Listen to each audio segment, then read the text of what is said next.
الإسلام ديني ومحمدا رسول الله ويقيني. Pelajaran yang mau saya sampaikan ada 5, Isra Mi'raj dan menyambut Ramadan. Yang pertama, Allah mengangkat derajat Nabi Muhammad setelah dadanya dibedah, dibersihkan dari penyakit hati. Penyakit hati itu apa Pak Ustaz? Liver. Bukan penyakit itu.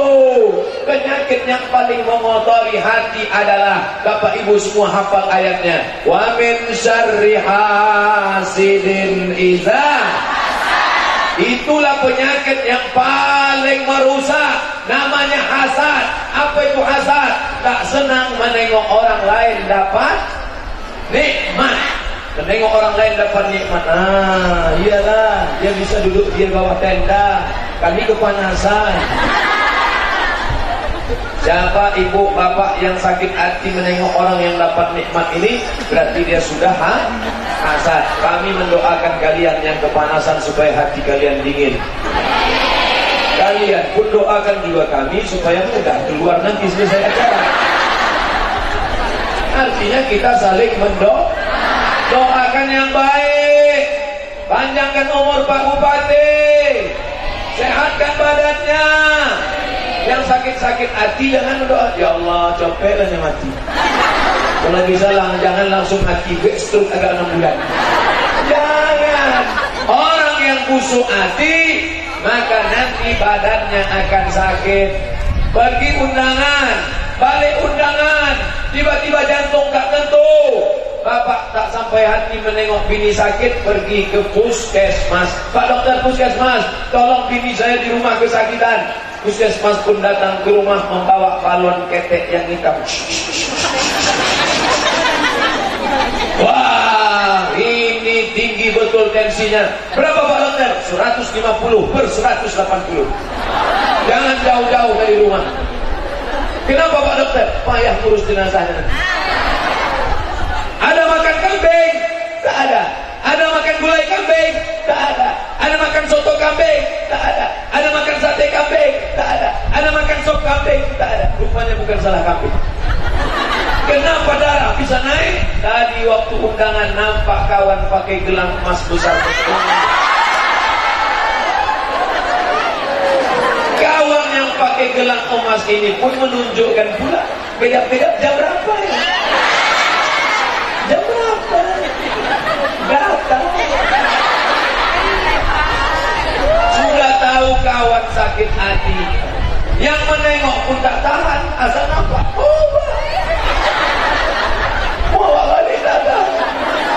Akhirnya sampai ke rumah pening. Padahal gelang emas itu pun imitasi, dibeli pasar bawah. Di pasar bawah berserak-serak. Oleh sebab itu ibu-ibu, bapak-bapak, jangan pakai gelang emas besar. Kenapa? Karena nanti akan menjaga hati orang. Dan satu lagi merusak. Ingat, bapak-bapak kepolisian susah mau menangkap perampokan nanti. Kejahatan terjadi bukan hanya karena ada niat dari pelakunya, tapi juga karena ada kesempatan. Waspada. Bapak Ibu yang dimuliakan Allah Subhanahu wa taala. Yang kedua, apalagi pelajaran yang kedua? Pelajaran yang kedua dari Isra Mi'raj adalah Nabi melihat waktu Isra Mi'raj ada orang memakan besar sebesar rumah. Ada besar sebesar rumah dia makan, masuk ke dalam perutnya. Maaf cakap, keluar dari bawah sampai melebur, membakar, hancur usus-ususnya. Lalu Nabi bertanya, siapa itu wahai Jibril? Jibril menjawab, itu adalah orang yang makan riba, makan haram. Pinjam 100, bayar 120. Pinjam 1 juta, bayar 1.200.000. Pinjam 10 juta, bayar 11 juta. Riba. Orang yang makan riba kena 5. Yang pertama, alladzina yakuluna riba. Orang yang makan riba bangkit dari kubur macam orang kerasukan jin, hantu, setan. Kata orang Jawa, kesambet. Nanti kalau kita bangkit dari kubur, nampak tengok ada orang macam kerasukan setan. Maka riba kan? Dia pun tunjuk kita, wa amma bigodah. maka jangan kasih anak kita makan riba. Yang kedua, orang yang makan riba sepiring nasi haram, masuk ke badan jadi darah menyembur dari jantung naik ke otak, isi otak darah haram. Bapak ibu hafal semua ayatnya. Nasiatin, kazibatin, fatinah, ubun-ubunnya kotor, ubun-ubunnya salah, gara-gara otaknya darah mengalir makan riba. Anak kita yang hijau, anak kita yang bersih, bini kita yang soleha, kotor kepalanya gara-gara dikasih makan riba. Ibu jangan asal minta saja bapak-bapak. Bapak kalau tidak ada bawa uang banyak jangan pulang. Abang pulang ada uang, abang sayang. Tak ada uang, abang melayang, abang kena tendang, ditampukan tunggang langkah. Akhirnya bapak ini ketakutan dibawanya duit riba, makan duit riba, haram, isi kepala otak semuanya haram. Orang mendengarkan pengajian dia, alhamdulillah di Kuan Sing tak ada satu pun yang begitu. Kenapa tak tidur? Takut. 3. Orang yang makan riba, darahnya berubah menjadi daging membalut tulang. Ayyuma lahmin nabata min haramin, setiap daging yang ada di badan nabata min haramin, kalau tumbuh dari yang haram, benaru aulabi, tempatnya api neraka jahanam. Nanti ditimbang di padang mahsyar. Hai Abdul Somad, berat engkau 50 kilo, yang halal 20 saja. Yang 30 haram,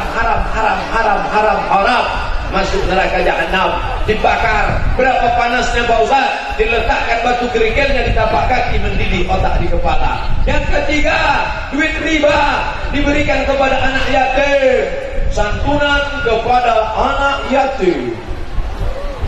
Sapu kepala anak yatim, ibu-ibu menyapu kepala anak yatim. Mana anak yatim yang paling gondrong, itu disapunya, karena pahalanya banyak. Yang gundul tak ada yang mau nyapu. Diterimakah sedekahnya? Innallaha thayyibun, Allah maha suci, la yaqbalu illa thayyiban, Allah tidak menerima kecuali yang suci-suci saja. Selanjutnya, apa bahayanya orang makan riba? Orang yang makan riba, duit riba dibawanya ke Makkah, dia haji dan umrah, menangis di pintu Ka'bah, labbaik Allahumma labbaik, labbaik Allahumma labbaik. Apa kata malaikat? La labbaik wala sa'daik, kau tak dapat haji mabrur. Janganlah tunjukkan ni Pak Ustaz, kau tak dapat haji mabrur. Kau tak dapat haji mabrur. Kenapa? Zaduka haram, karena kau berangkat dengan uang haram. Makanya tak ada perubahan. Dulu sebelum pergi haji tak berjilbab, balik daripada haji di boarding. Dulu sebelum pergi haji pakai rok pendek, balik daripada haji tak pakai rok sama sekali. Tak ada perubahan sama sekali. Tapi di Kuantan Sengingi semua perempuan sudah pakai jilbab. Itu kenapa tak berjilbab? Oh, laki-laki. Masya Allah, jilbabnya panjang. Macam mana jilbab orang Kuantan Sengingi? Panjang ke bawah. Ini sekarang ada jilbab ni pendek, jilbab panjang, celana sempit, menjerit Pak.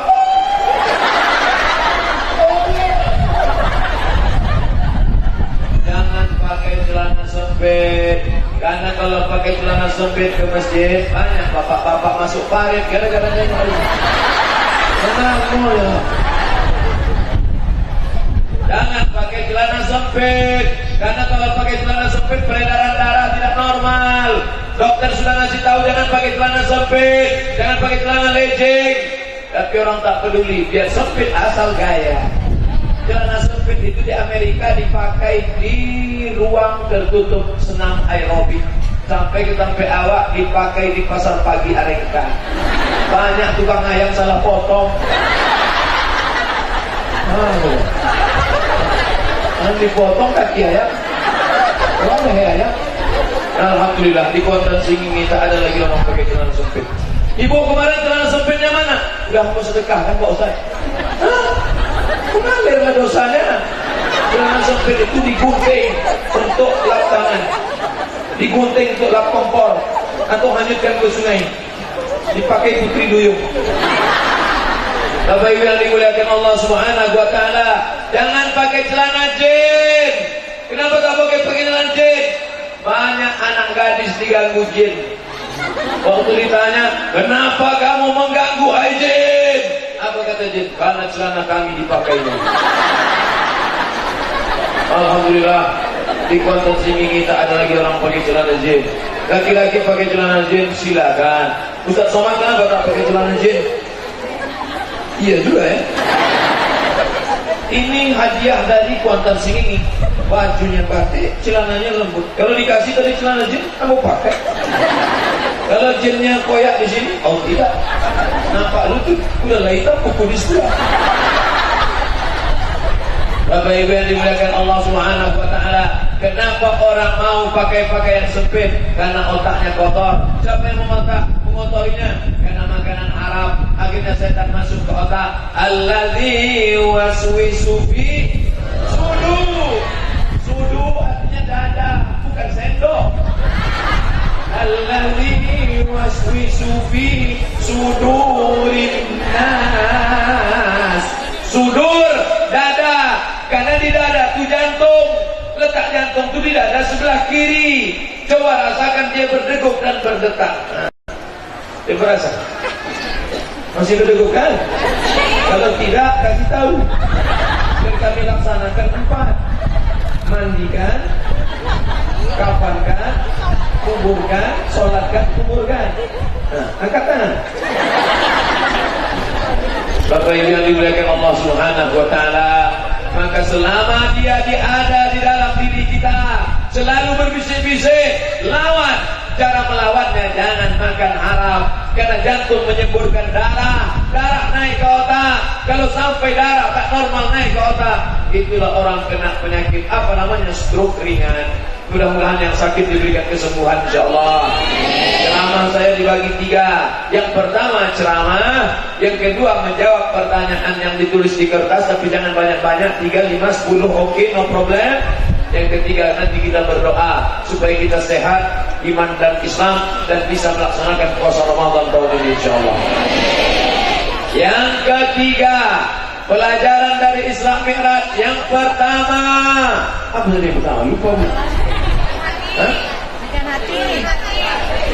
Bersihkan dari penyakit hati. Yang kedua, hah? Jangan makan riba, makan haram. Yang ketiga, apalagi kalau bukan memakmurkan masjid. Tapi saya tak perlulah ceramah tentang masjid, karena masjid melimpah ruah. Ini melimpah ruah. Ini sholat Jumat pun tak macam ini penuhnya kan? Ini sholat apa yang macam ini? Sholat Idul Adha penuh, maklum. Kalau sholat Idul Adha orang ramai sampai keluar, maklum. Kenapa? Karena habis itu ada pembagian daging kurban. Ini habis ini ada daging kurban. Jangankan daging kurban, ikan asin tak ada. Tapi Bapak Ibu tenang, karena saya dapat berita habis acara ini kita akan ada makan malam bersama di rumah masing-masing.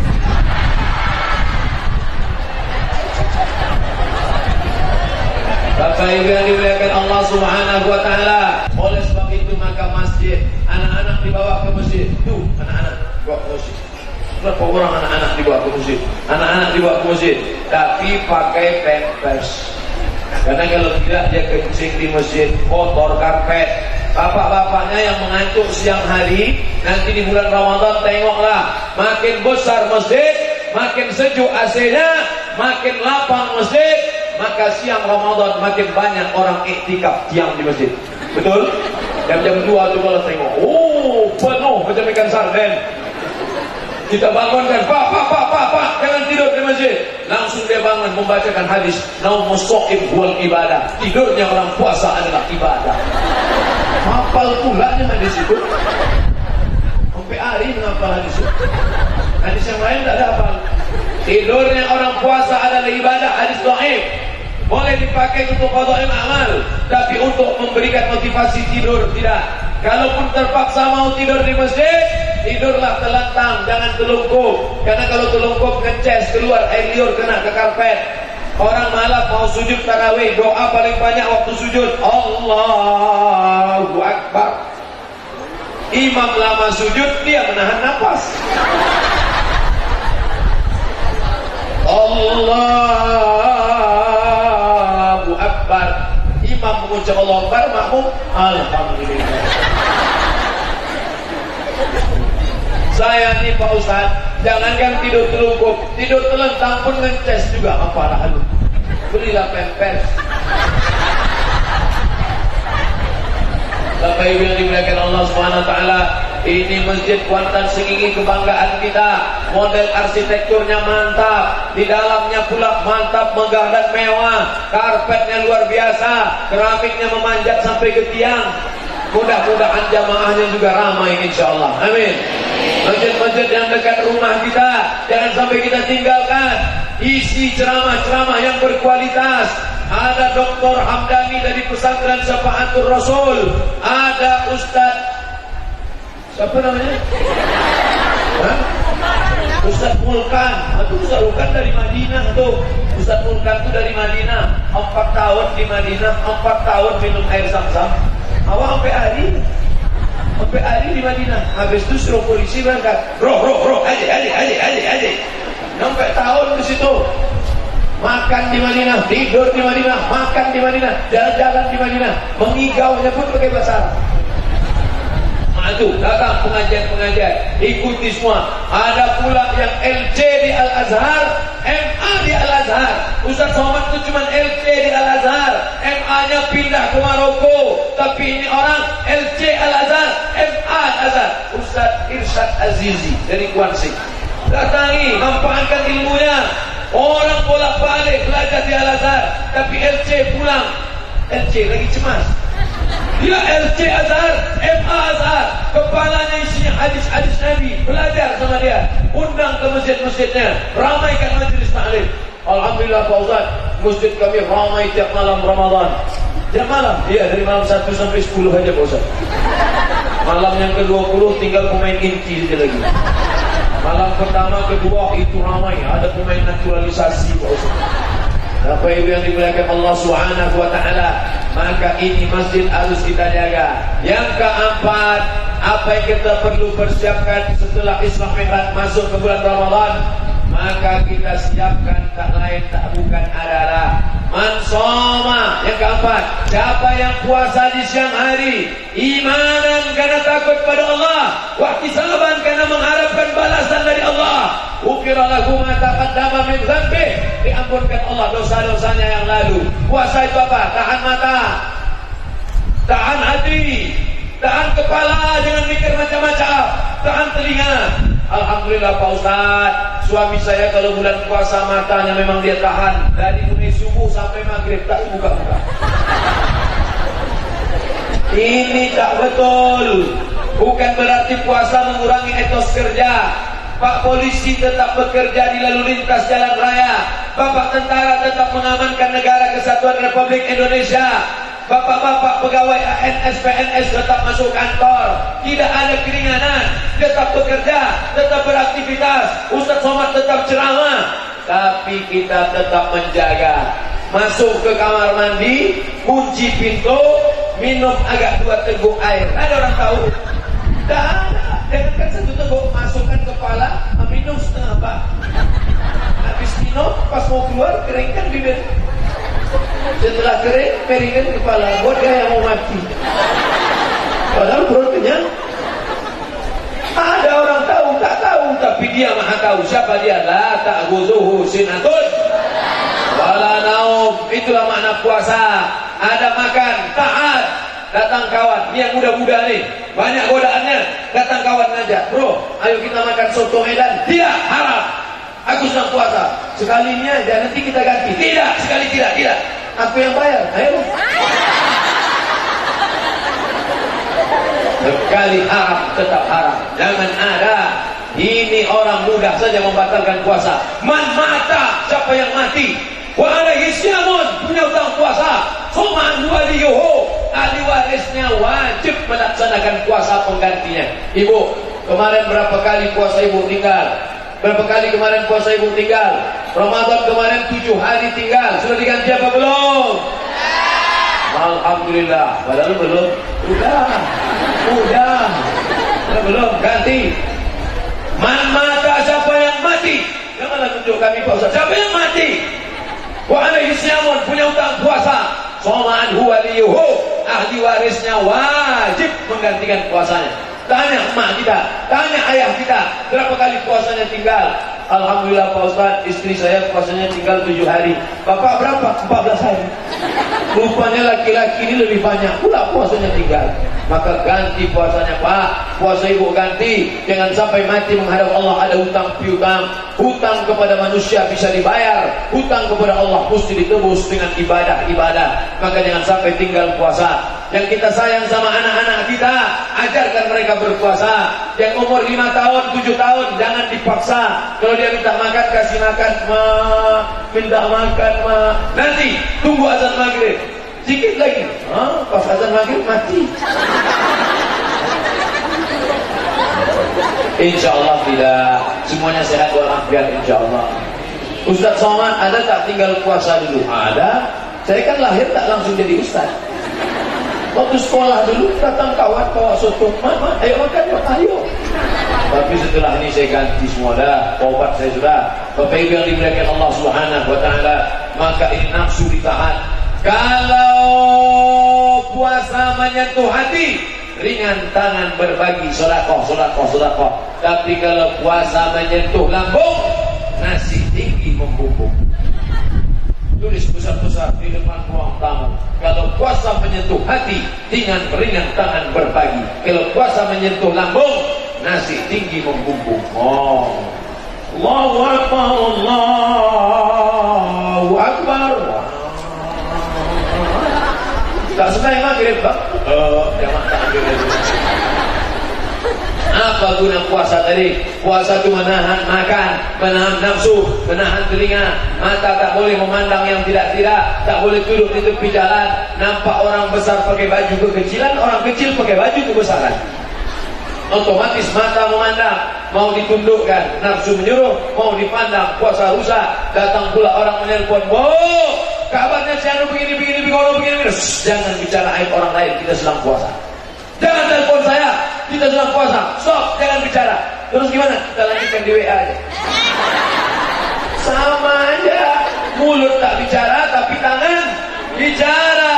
Semua akan diminta tanggung jawab di hadapan Allah. Inna sam'a, pendengaran, wal basar, penglihatan, wal fuad, hati dan pikiran. Kullu ulaika kana anhu mas'ula. Semua akan disoal, semua akan ditanya, semua akan diminta tanggung jawab di hadapan Allah Subhanahu wa taala. Siapa yang bisa menolong kita di hadapan Allah? Anak lari. Yauma yafirrul mar'u min akhi, saudara kandung lari. Wa ummihi, ibu kandung lari. Wa abi, ayah kandung lari. Wa sahibatihi, istri lari. Wa bani, anak lari. Kau akan datang menghadap Allah sendirian. Yang akan menolong engkau hanya iman dan amal soleh, bukan somat. Amal soleh. Illal ladzina amanu wa amilus shalihat. Sudah berapa saya sampaikan? 4. Yang terakhir yang kelima. Yang terakhir yang kelima, apa hikmah dari puasa? Supaya malamnya membiasakan diri sholat tahajud. Ustaz itu menceramah aja tahajud.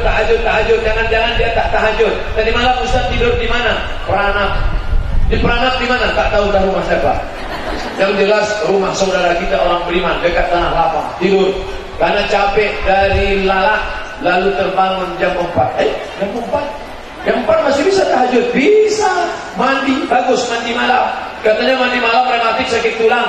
Mandi yang sakit tulang itu dari azan maghrib ke jam 12. Ada pun jam 2, jam 3, jam 4 bagus mandi malam. Bapak-bapak yang payah mandi, siram dia pakai air hangat. Bagus mandi malam supaya sehat. Habis itu sholat yang paling bagus, sholat wudu. Usolli sunnatal wudu raka'ataini lillahi ta'ala. Aku sholat sunat wudu 2 rakaat. Yang bagus lagi setelah sholat sunat wudu, sholat sunat taubat. Usolli sunat taubat.